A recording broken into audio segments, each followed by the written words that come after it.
आपने kidney, gall bladder या pancreas में होने वाले स्टोन के बारे में तो सुना होगा, लेकिन क्या आपने सुना है कभी कि हमारे मुंह में भी पथरी होती है? जी हाँ, हमारे मुंह में बहुत सारी सलाइवरी ग्लैंड प्रेजेंट होती है, उसमें कभी कभी स्टोन होते हैं। नमस्कार दोस्तों, मैं हूं डॉक्टर नीपा और आज हम बात करने वाले हैं सलाइवरी ग्लैंड स्टोन के बारे में, जिसको हम साइलोलिथ भी कहते हैं। तो चलिए पहले हम जानते हैं कि सलाइवरी ग्लैंड्स क्या होती है। सलाइवरी ग्लैंड, जिसे हम हिंदी में लार ग्रंथि भी कहते हैं, जिसका मुख्य कार्य है सलाइवा यानी लार प्रोड्यूस करना। हमारे मुंह में बहुत सारी सलाइवरी ग्लैंड प्रेजेंट है, उसमें 3 मेजर सलाइवरी ग्लैंड्स हैं और बाकी बहुत सारी छोटी छोटी माइनर सलाइवरी ग्लैंड्स होती है। ये जो सलाइवरी ग्लैंड्स है वो ग्लैंड में सलाइवा प्रोड्यूस करके एक छोटी सी पाइप या डक्ट के द्वारा मुंह में सिक्रीट करती है। अभी कई बार इन डक्ट या पाइप में सलाइवा भर के स्टैग्नेंट हो जाता है और फिर वहां से पथरी बननी शुरू होती है और कई बार ग्लैंड में भी पथरी बन सकती है। ज्यादातर केसेस में ये जो सब मैंडिबुलर सलाइवरी ग्लैंड है, जो कि हमारे जॉ के लोअर जॉ के नीचे के भाग में प्रेजेंट है, उसमें स्टोन होने के चांसेस बहुत ज्यादा है। अब जानते हैं कि सलाइवरी ग्लैंड स्टोन बनने के मुख्य रीजंस क्या है।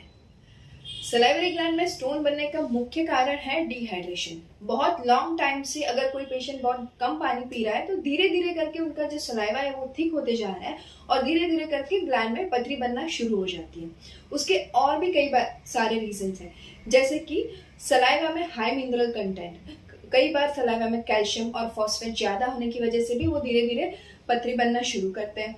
या तो फिर अगर ये जो सलाइवरी ग्लैंड है उसकी जो डक्ट या नलिका है वो पतली हो जाती है, नैरो हो जाती है या फिर ट्विस्टेड हो जाती है, जिसकी वजह से सलाइवा इजीली फ्लो नहीं कर सकता। इसकी वजह से भी मुंह में पथरी बन सकती है। बार बार मुंह में इन्फेक्शन या तो फिर पस बनने के कारण ग्लैंड में इन्फेक्शन होता है और इसकी वजह से भी मुंह में पथरी बन सकती है। या तो फिर अगर कोई पेशेंट जो है उसको ग्लैंड में किसी वजह से चोट आई हो, ट्रॉमा हुआ, उसकी वजह से भी सलाइवरी ग्लैंड में पथरी बनना शुरू हो सकती है। एजिंग की वजह से, सर्टेन मेडिकेशन की वजह से भी पथरी बन सकती है। हाइपर पैराथायरॉयडिज्म की वजह से शरीर में कैल्शियम का प्रमाण बढ़ जाता है और इसकी वजह से भी मुंह में पथरी होने के चांसेस बढ़ जाते हैं। तो आइए अब जानते हैं कि स्टोन बनने की वजह से क्या सिम्टम्स दिखते हैं। पहले तो पेशेंट को लंबे टाइम से गले में सूखापन या फिर ड्राइनेस फील होता है, मुंह में थूक कम आता है। दूसरा, उसको खाने की टाइम पे या फिर कुछ भी पीने के टाइम पे गले में या फिर जॉ में नीचे के हिस्से में दर्द महसूस होता है। या तो फिर पेशेंट जब भी खाना खाता है तो उसके बाद जो ग्लैंड है उसमें स्वेलिंग आ जाती है और धीरे धीरे करके ये स्वेलिंग अपने आप उतर भी जाती है। वापस से जब ये पेशेंट खाना खाता है तब वापस से स्वेलिंग बनती है। तो ये सलाइवरी ग्लैंड के क्लासिक साइन है। मुंह में कभी कभी पस या फिर इन्फेक्शन भी होता है और स्टोन की वजह से मुंह में कई बार अल्सरेशन भी हो जाता है।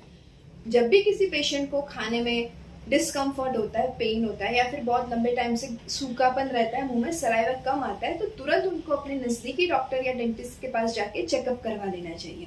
अगर आपके मुंह में पथरी है और पथरी पल्पेबल है तो डॉक्टर उसे पल्पेट करके चेक करते हैं। अगर उसकी साइज छोटी है तो जरूरत पड़ने पर आपके डॉक्टर आपको एक्सरे, सोनोग्राफी या फिर कई बार सिटी स्कैन करवाने का भी कह सकते हैं। कई केसों में साइलोग्राफी भी करते हैं। तो आइए अब जानते हैं इसकी ट्रीटमेंट क्या है। अगर ये स्टोन पाल्पेबल है और छोटी साइज का है तो आपके डॉक्टर या फिर डेंटिस्ट उसे मुंह में पाल्पेट करके हल्की सी माइनर सर्जरी करके निकाल सकते हैं। लेकिन अगर ये स्टोन बड़ा है और पाल्पेबल नहीं है तो इसके लिए आपको साइलो एंडोग्राफी भी करनी पड़ सकती है।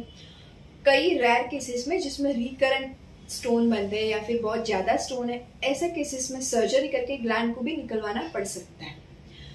अब जानते हैं उसकी होम रेमेडीज क्या है। आप घर पे क्या कर सकते हो कि आपको रिलीफ मिले। सबसे पहले हमें बहुत ज्यादा पानी पीना है। दूसरा, कोई भी खट्टे फ्रूट है, सिट्रस फ्रूट या फिर कैंडी है, उसको जीभ पर रखने चूसनी है, जैसे कि नींबू या फिर खट्टी कैंडी, जिसको जीभ पर रख के चूसना है, जिसकी वजह से सलाइवरी प्रोडक्शन बढ़ जाएगा। अब जिस एरिया में आपको ग्लैंड में इन्फेक्शन हुआ है या फिर जिस एरिया में आपको स्टोन हुआ है, उस एरिया में आपको बाहर से किसी भी गर्म चीज से हल्के हाथ से शेक करना है और मसाज करना है और हल्के से आपको गले के नीचे के पोर्शन से आगे की तरफ मसाज करना है, ताकि अगर आपका स्टोन जो है वो डिसलॉज होके निकल भी सकता है। अगर पेशेंट को बहुत ज्यादा पेन और इन्फेक्शन है तो डॉक्टर को कंसल्ट करके एनाल्जेसिक और एंटीबायोटिक भी स्टार्ट करनी रहती है। आई होप कि ये वीडियो आपको इन्फॉर्मेटिव लगा हो। धन्यवाद। If you found this video helpful, please don't forget to like, share, and subscribe for more such informative videos.